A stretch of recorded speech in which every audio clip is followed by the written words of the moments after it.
By, আপনার সবাই ভালো আছেন তো? দেখতেই পাচ্ছেন আমার মেয়ে সাজুগুজু করে রেডি হচ্ছে কলেজ ড্রেস পরে। হ্যাঁ, আজকে ওদের কলেজ ছিল না, ছিল আজকে নবীনবরণ।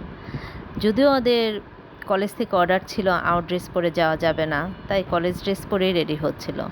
অলমোস্ট ওর রেডি হয়ে গেছে, এখন কলেজের অডিটোরিয়ামে ঢুকেও গেছে।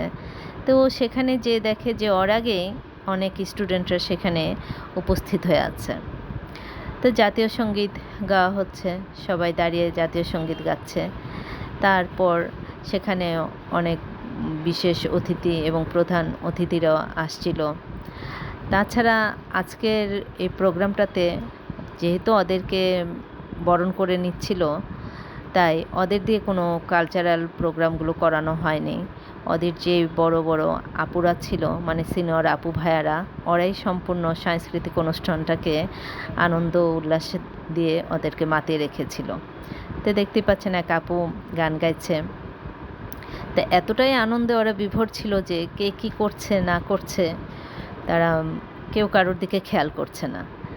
তা আমার মনে হয় প্রতিটা স্টুডেন্টদের লাইফে এরকম একটা দিন আসে, স্কুল লাইফ শেষ করে যখন কলেজ লেভেলে ঢুকে, তো এরকম একটা নবীনবরণ সবাই মানে খুব আনন্দ এনজয় করে থাকে। তো ওরাও ঠিক এরকমই করছে। তো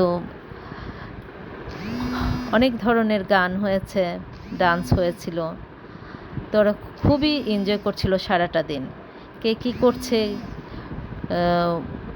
তার দিকে কেউই কারোর দিকে খেয়াল করছিল না। তো আমি মনে করি যে প্রতিটা স্টুডেন্টেরই এরকম একটা দিন মানে সারা জীবনের জন্য মনে রাখার মতো দিন।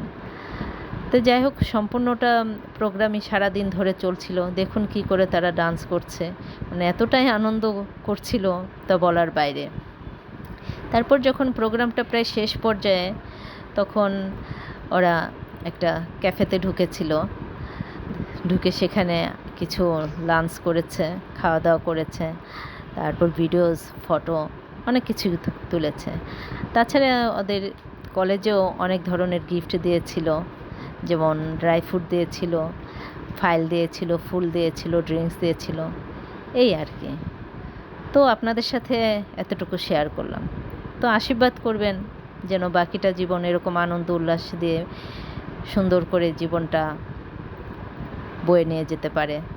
তো বাই, সবাই ভালো থাকবেন এবং ওর জন্য বেশি বেশি করে আশীর্বাদ করবেন যেন ও ভালো মনের একজন মানুষ এবং প্রতিষ্ঠিত একটা মানুষ হিসেবে গড়ে উঠতে পারে। বাই।